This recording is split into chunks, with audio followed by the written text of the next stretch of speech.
Om Shanti. Good morning. 5 अक्टूबर 2024। मीठे प्यारे बाबा, आज हम बच्चों से कह रहे हैं, मीठे बच्चे, बाबा आया है तुम बच्चों से दुखधाम का सन्यास कराने। यही है बेहद का सन्यास। बाबा आया है तुम बच्चों से दुखधाम का सन्यास कराने, यही है बेहद का सन्यास। प्रश्न है हम बच्चों के लिए, उन सन्यासियों के सन्यास में और तुम्हारे सन्यास में मुख्य अंतर क्या है? उन सन्यासियों के सन्यास में और तुम्हारे सन्यास में मुख्य अंतर क्या है? उत्तर है, वे सन्यासी घर बार छोड़कर जंगल में जाते, लेकिन तुम घर बार छोड़कर जंगल में नहीं जाते हो। घर में रहते हुए सारी दुनिया को कांटों का जंगल समझते हो। तुम बुद्धि से सारी दुनिया का सन्यास करते हो। ओम शांति। रूहानी बाप बैठ रूहानी बच्चों को रोज रोज समझाते हैं, क्योंकि आधा कल्प के बेसमझ है ना, तो रोज रोज समझाना पड़ता है। पहले पहले तो मनुष्यों को शांति चाहिए। आत्माएं सब असुल रहने वाली भी शांति धाम की है। बाप तो है ही सदैव शांति का सागर। अभी तुम शांति का वर्षा प्राप्त कर रहे हो। कहते हैं ना, शांति देवा, अर्थात हमको इस सृष्टि से अपने घर शांति धाम में ले जाओ अथवा शांति का वर्षा दो। देवताओं के आगे अथवा शिव बाबा के आगे यह जाकर कहते हैं कि शांति दो, क्योंकि शिव बाबा है शांति का सागर। अभी तुम शिव बाबा से शांति का वर्षा ले रहे हो। बाप को याद करते करते तुमको शांति धाम में जाना है जरूर। नहीं याद करेंगे तो भी जाएंगे जरूर। याद इसलिए करते हो कि पापों का बोझा जो सिर पर है वह खत्म हो जाए। शांति और सुख मिलता है एक बाप से, क्योंकि वह सुख और शांति का सागर है। वह चीज ही मुख्य है। शांति को मुक्ति भी कहा जाता है, और फिर जीवन मुक्ति और जीवन बंध भी है। अभी तुम जीवन बंध से जीवन मुक्त हो रहे हो। सतयुग में कोई बंधन नहीं होता है, गाया भी जाता है, सहज जीवन मुक्ति व सहज गति सदगति। अब दोनों का अर्थ तुम बच्चों ने समझा है। गति कहा जाता है शांति धाम को, सदगति कहा जाता है सुख धाम को। सुख धाम शांति धाम, फिर यह है दुख धाम। तुम यहाँ बैठे हो, बाप कहते हैं बच्चे शांति धाम घर को याद करो। आत्माओं को अपना घर भूला हुआ है।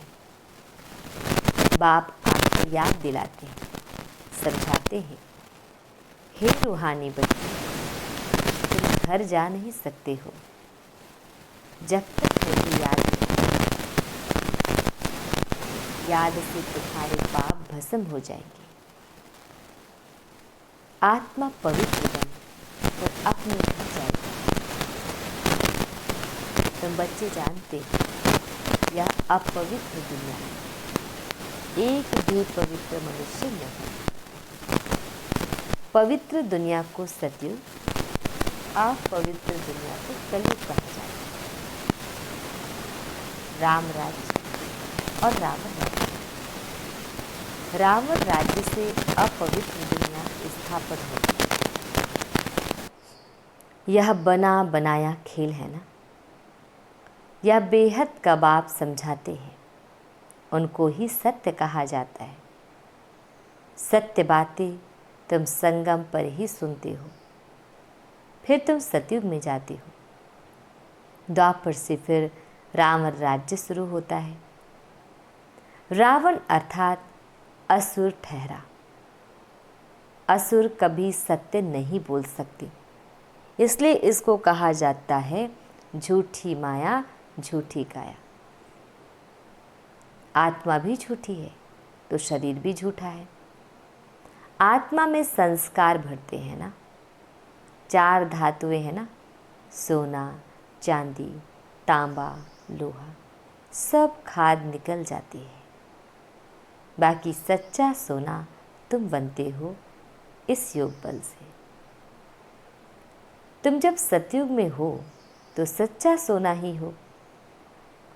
फिर चांदी पड़ती है तो चंद्रवंशी कहा जाता है।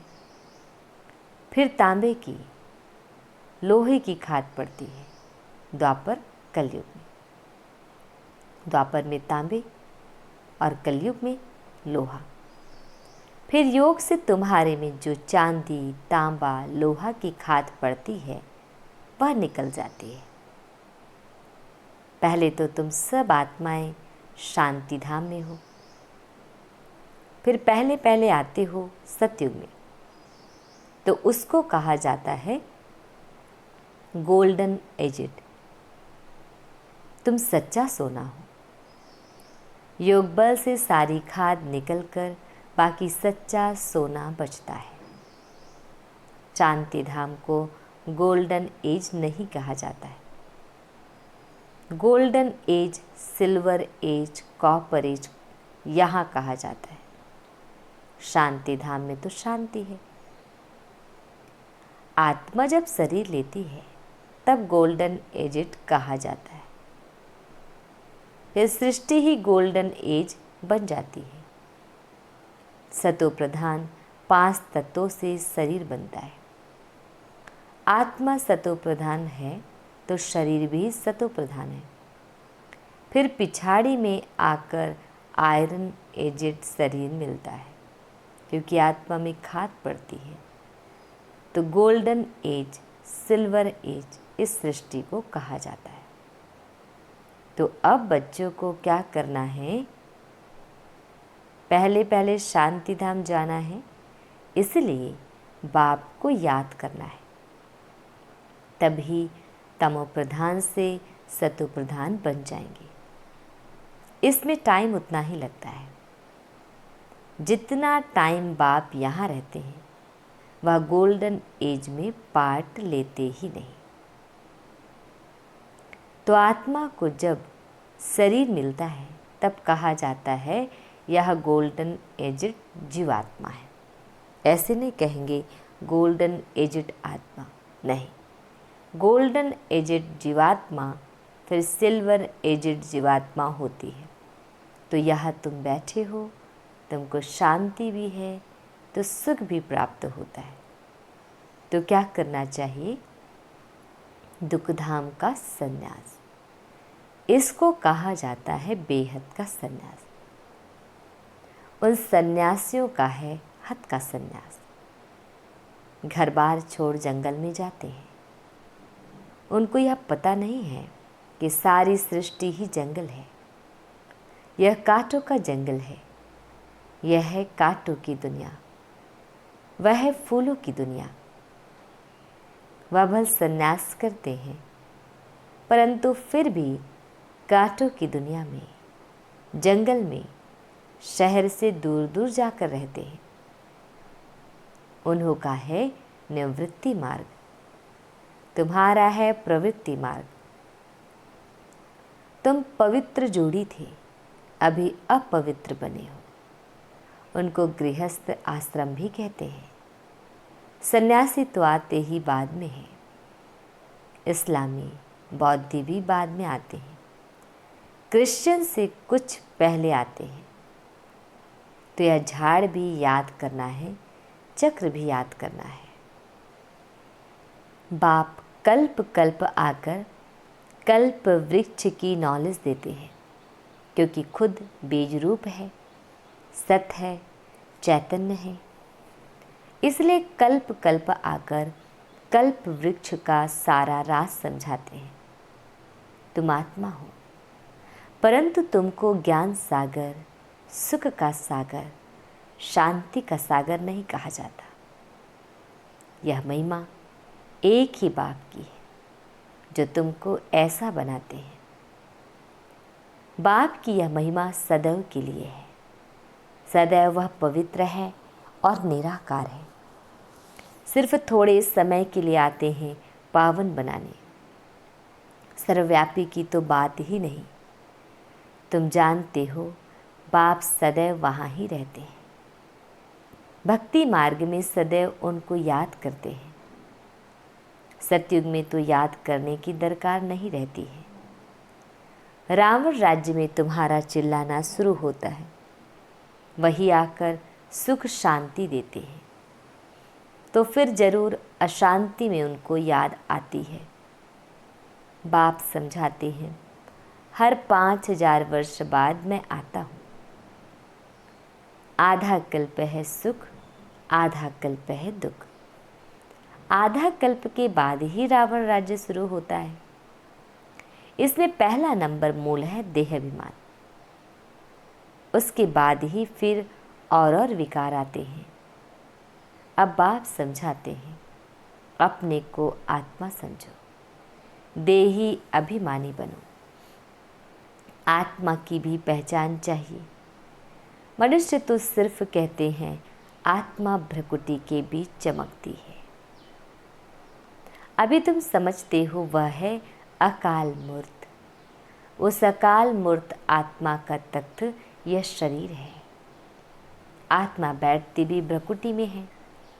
अकाल मूर्त का यह तख्त है। सब चैतन्य अकाल तख्त है। वह अकाल तख्त नहीं जो अमृतसर में लकड़ी का बना दिया है। बाप ने समझाया है, जो भी मनुष्य मात्र है सबका अपना अपना अकाल तख्त है। आत्मा आकर यहाँ विराजमान होती है। सतयुग हो या कलयुग हो, आत्मा का तख्त है ही यह मनुष्य शरीर। तो कितने अकाल तख्त हैं? जो भी मनुष्य मात्र है अकाल आत्माओं के तख्त है। आत्मा एक तख्त छोड़ झट दूसरा लेती है। पहले छोटा तख्त होता है, फिर बड़ा होता है। यह शरीर रूपी तख्त छोटा बड़ा होता है। वह लकड़ी का तख्त जिसको सिख लोग अकाल तख्त कहते हैं, वह तो छोटा बड़ा नहीं होता। यह किसको भी पता नहीं है कि सब मनुष्य मात्र का अकाल तख्त या भ्रकुटी है। आत्मा अकाल है, कब विनाश नहीं होती। आत्मा को तख्त भिन्न भिन्न मिलते हैं। सतयुग में तुमको बड़ा फर्स्ट क्लास तख्त मिलता है। उनको कहेंगे गोल्डन एजेड तख्त। फिर उस आत्मा को सिल्वर, कॉपर, आयरन एजेड तख्त मिलता है। फिर गोल्डन एजेड तख्त चाहिए तो जरूर पवित्र बनना पड़े। इसलिए बाप कहते हैं, माँ में कम याद करो तो तुम्हारी खाद निकल जाएगी, फिर तुमको ऐसा दैवी तख्त मिलेगा। अभी ब्राह्मण कुल का तख्त है, पुरुषोत्तम संगम युग का तख्त है, फिर मुझ आत्मा को यह देवताई तख्त मिलेगा। यह बातें दुनिया के मनुष्य नहीं जानते। देह अभिमान में आने के बाद एक दो को दुख देते रहते हैं, इसलिए इनको दुखधाम कहा जाता है। अब बाप बच्चों को समझाते हैं, शांति धाम को याद करो जो तुम्हारा असली निवास स्थान है। सुख धाम को याद करो, इनको भूलते जाओ, इनसे वैराग्य। ऐसे भी नहीं सन्यासियों मिसल घर बार छोड़ना है। बाप समझाते हैं, वह एक तरफ अच्छा है, दूसरी तरफ बुरा है। तुम्हारा तो अच्छा ही है। उनका हठयोग अच्छा भी है, बुरा भी है, क्योंकि देवताएं जब वाम मार्ग में जाते हैं तो भारत को थमाने के लिए पवित्रता जरूर चाहिए, तो उसमें भी मदद करते हैं। भारत ही अविनाशी खंड है। बाप कभी आना यहाँ होता है, तो यहाँ पर बेहद का बाप पाते हैं, वह सबसे बड़ा तीर्थ हो गया ना। सर्व की सद्गति बाप ही आकर करते हैं, इसलिए भारत ही ऊंचते ऊंच देश है। मूल बात बाप समझाते हैं, बच्चे याद की यात्रा में रहो। गीता में भी मनमनाभव अक्षर है, परंतु बाप कोई संस्कृत तो नहीं बतलाते हैं। बाप मनमनाभव का अर्थ बताते हैं। देह के सब धर्म छोड़ अपने को आत्मा निश्चय करो। आत्मा अविनाशी है, वह कभी छोटी बड़ी नहीं होती। अनादि अविनाशी पार्ट भरा हुआ है, ड्रामा बना हुआ है। पिछाड़ी में जो आत्माएं आती है उनका बहुत थोड़ा पार्ट है, बाकी टाइम शांति धाम में रहते हैं। स्वर्ग में तो आ न सके, पिछाड़ी को आने वाले वहाँ ही थोड़ा सुख, वहाँ ही थोड़ा दुख पाते हैं। जैसे दिवाली पर मच्छर कितने ढेर निकलते हैं, सुबह को उठकर देखो तो सब मच्छर मरे पड़े होंगे। तो मनुष्यों का भी ऐसे है, पिछाड़ी में आने वाले की क्या वैल्यू रहेगी। जैसे जानवर मिसल ठहरे, तो बाप समझाते हैं यह सृष्टि का चक्र कैसे फिरता है। मनुष्य सृष्टि रूपी झाड़ छोटे से बड़ा, बड़े से छोटा कैसे होता है। सतयुग में कितने थोड़े मनुष्य, कलयुग में कितनी वृद्धि हो, झाड़ बड़ा हो जाता है। मुख्य बात बाप ने इशारा दिया है, गृहस्थ व्यवहार में रहते माँ में कम याद करो। 8 घंटा याद में रहने का अभ्यास करो। याद करते करते आखिर इन पवित्र बन बाप के पास चले जाएंगे तो स्कॉलरशिप भी मिलेगी। पाप अगर रह जाएंगे तो फिर जन्म लेना पड़े। सजाए खाते हैं, फिर पद भी कम हो पड़ता है। हिसाब किताब चुकतू तो सबको करना है। जो भी मनुष्य मात्र है अभी तक भी जन्म लेते रहते हैं। इस समय देखेंगे भारतवासियों से क्रिश्चियन की संख्या ज़्यादा है, वह फिर सेंसिबल भी है। भारतवासी तो 100% सेंसिबल थे, सो अब फिर नॉन सेंसिबल बन गए हैं, क्योंकि यही 100% सुख पाते हैं, फिर 100% दुख भी यही पाते हैं। वह तो आते ही पीछे हैं। बाप ने समझाया है, क्रिश्चियन डिनायस्टी का श्री कृष्ण डिनायस्टी से कनेक्शन है। क्रिश्चियन ने राज्य छीना, फिर क्रिश्चियन डिनायस्टी से ही राज्य मिलना है। इस समय क्रिश्चियन का जोर है, उन्हों को भारत से ही मदद मिलती है। अभी भारत भूख मरता है तो रिटर्न सर्विस हो रही है। यहाँ से बहुत धन, बहुत हीरे जवाहर आदि वहाँ ले गए हैं, बहुत धनवान बने हैं, तो अब फिर धन पहुँचाते रहते हैं। उनको मिलने का तो है नहीं, तो अब तुम बच्चों को तो कोई पहचानते नहीं है। अगर पहचानते तो आकर राय लेते। तुम हो ईश्वरीय संप्रदाय, जो ईश्वर की राय पर चलते हो वही फिर ईश्वरीय संप्रदाय से दैवी संप्रदाय बनेंगे, फिर क्षत्रिय वैश्य शूद्र संप्रदाय बनेंगे। अभी हम सो ब्राह्मण हैं, फिर हम सो देवता, हम सो क्षत्रिय। हम सो का अर्थ देखो कितना अच्छा है। यह बाजुली का खेल है, जिसको समझना बहुत सहज है, परंतु माया भुला देती है, फिर दैवी गुणों से आसुरी गुणों में ले आती है। अपवित्र बनना आसुरी गुण है ना। अच्छा मीठे प्यारे बाबा, हम बच्चों को बड़े प्यार से विश कर रहे हैं। मीठे मीठे शिकिल दे बच्चों प्रति माता पिता बाप दादा का याद प्यार और गुड मॉर्निंग। रूहानी बाप की रूहानी बच्चों को नमस्ते। हम रूहानी बच्चों की रूहानी माता पिता बाप दादाजी को याद प्यार गुड मॉर्निंग और नमस्ते नमस्ते नमस्ते। शुक्रिया मीठे प्यारे बाबा, आपका लाख लाख शुक्रिया। आज हम बच्चों को धारण करना है। फर्स्ट पॉइंट है, स्कॉलरशिप लेने के लिए गृहस्थ व्यवहार में रहते कम से कम 8 घंटा बाप को याद करने का अभ्यास करना है।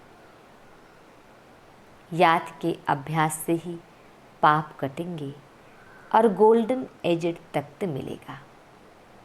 सेकंड पॉइंट है, इस दुखधाम से बेहद का वैराग्य कर अपने असली निवास स्थान शांति धाम और सुखधाम को याद करना है। देह अभिमान में आकर किसी को दुख नहीं देना है। बाबा हम बच्चों को वरदानों से नवाज रहे हैं। कर्मों के हिसाब किताब को समझकर अपनी अचल स्थिति बनाने वाले सहज योगी भव। कर्मों के हिसाब किताब को समझकर अपनी अचल स्थिति बनाने वाले सहज योगी भव। डिटेल है, चलते चलते अगर कोई कर्मों का हिसाब किताब सामने आता है तो उसमें मन को हिलाओ नहीं, स्थिति को नीचे ऊपर नहीं करो। चलो आया तो परख कर उसे दूर से ही खत्म कर दो। अभी योद्धे नहीं बनो। सर्वशक्तिवान बाप साथ है तो माया हिला नहीं सकती। सिर्फ निश्चय के फाउंडेशन को प्रैक्टिकल में लाओ और समय पर यूज़ करो तो सहज योगी बन जाएंगे। अब निरंतर योगी बनो, युद्ध करने वाले योद्धे नहीं। स्लोगन, डबल लाइट रहना है तो अपनी सर्व जिम्मेवारियों का बोझ बाप हवाले कर दो। डबल लाइट रहना है तो अपनी सर्व जिम्मेवारियों का बोझ बाप हवाले कर दो। ओम शांति।